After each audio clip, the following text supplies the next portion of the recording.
네, 두 번째, 생활문화는 기억을 담고 있다 라고 하는 이야기로 다시 이야기를 시작해 보도록 하겠습니다.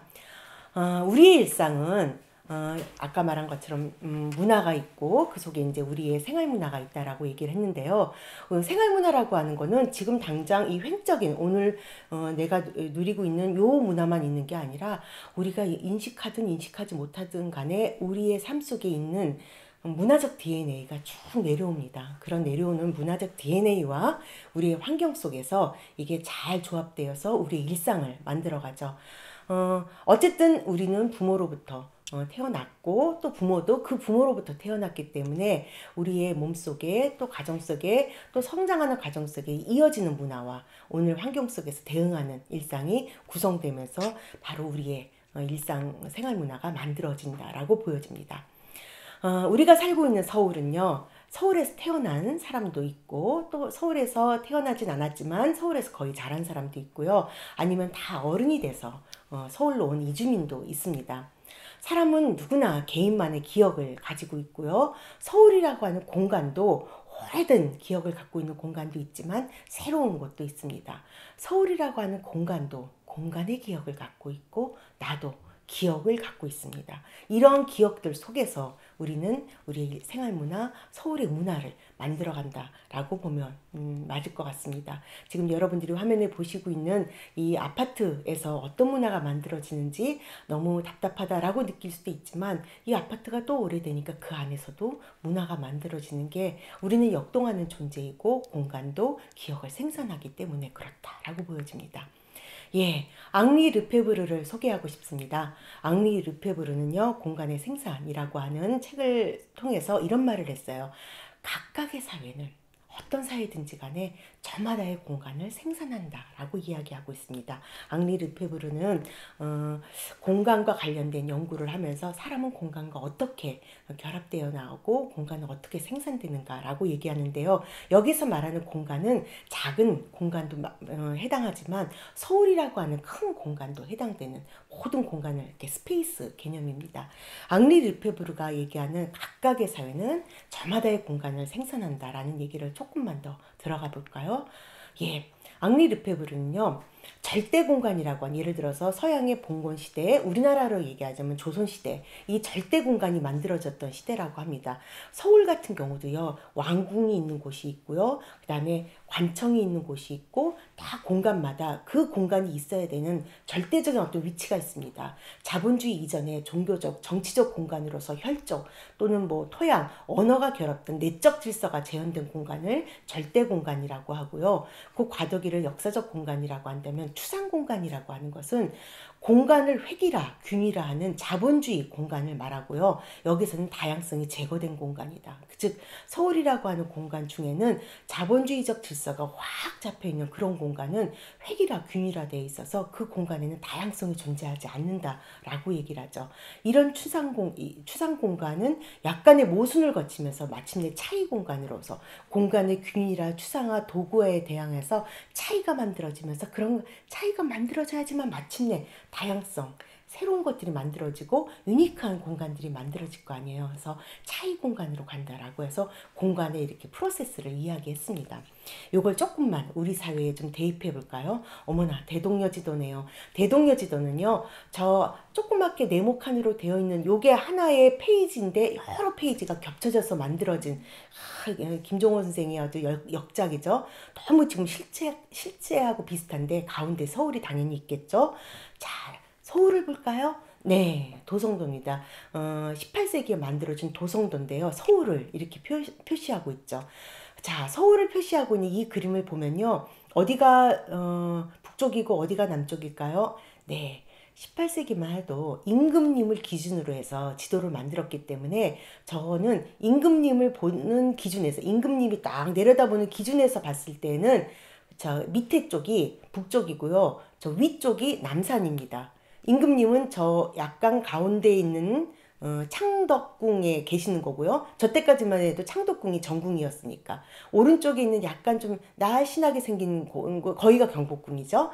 자, 요게 서울이었어요. 요게 18세기만 해도.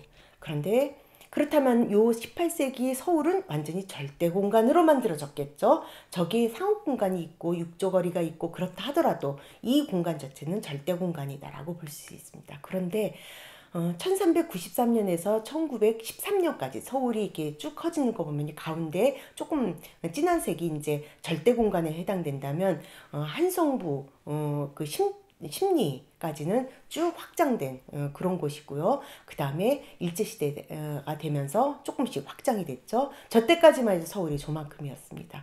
그 다음에 서울이 이렇게 되네요.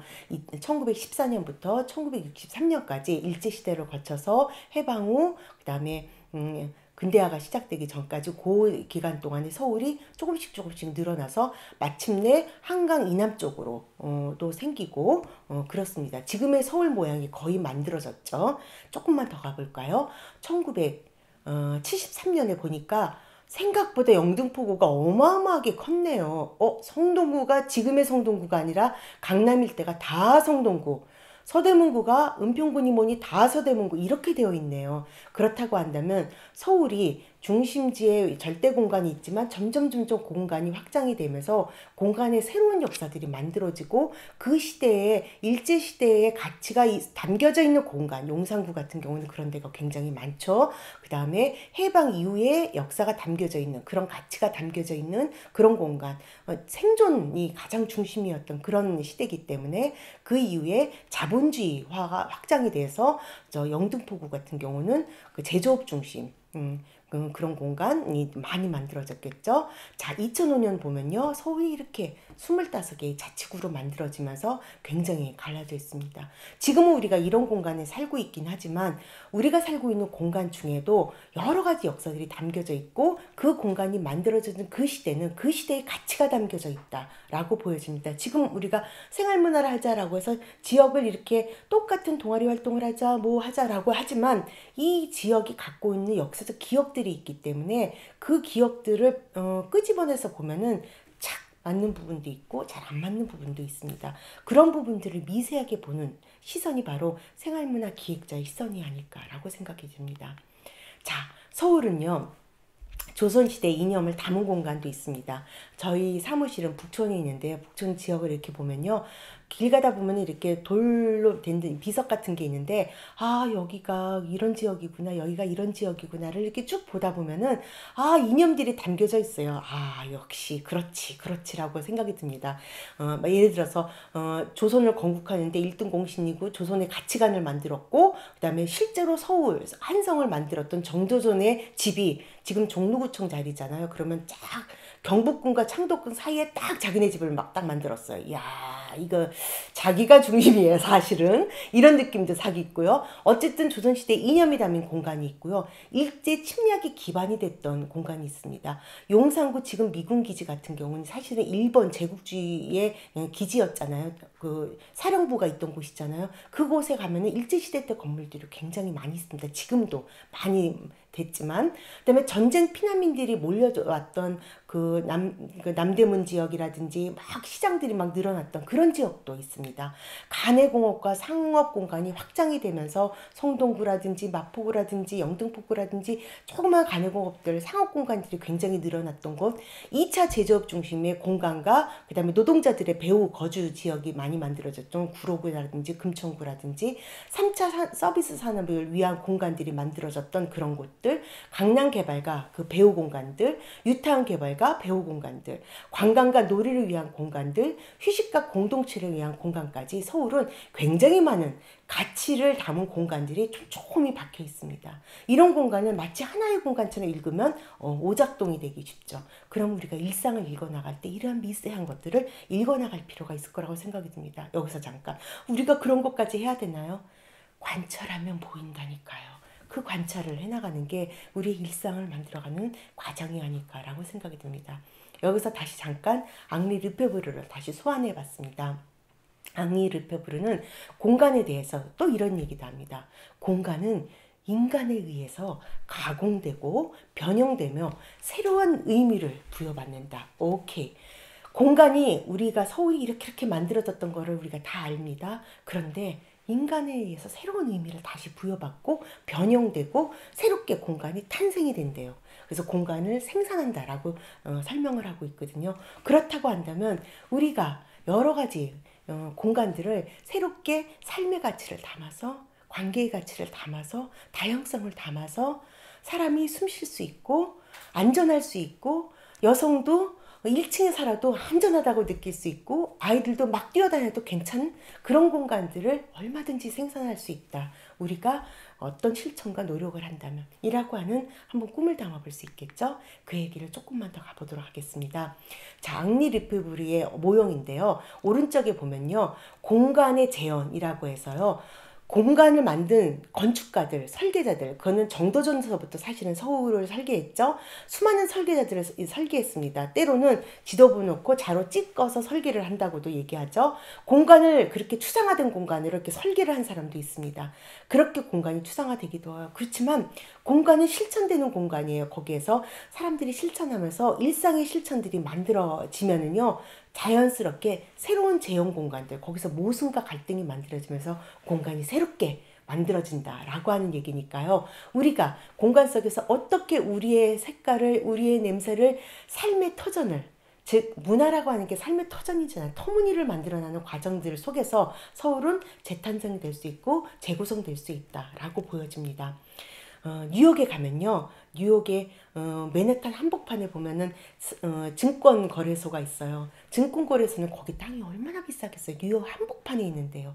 그런데 증권 거래소에서 정말 발로 10발자국만 가면요, 그 성공의 교회가 있고요. 성공의 교회가 있을 수 있겠죠. 교회가 성공의 교회 안에는요, 그 커뮤니티 무덤이 있어요. 그러니까 분묘가 개장되어 있지 않아요.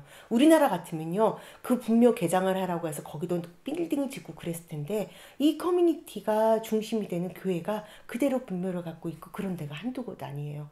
즉 아무리 도시화가 되고 도시화가 돼도 사람이 살 수 있는 구멍들, 그 골목골목 가면 그런 삶을 담을 수 있다라고 하는 것에 대한 가능성이 뉴욕에도 담겨져 있고, 우리도 그런 가능성 담을 수 있다라고 생각이 듭니다.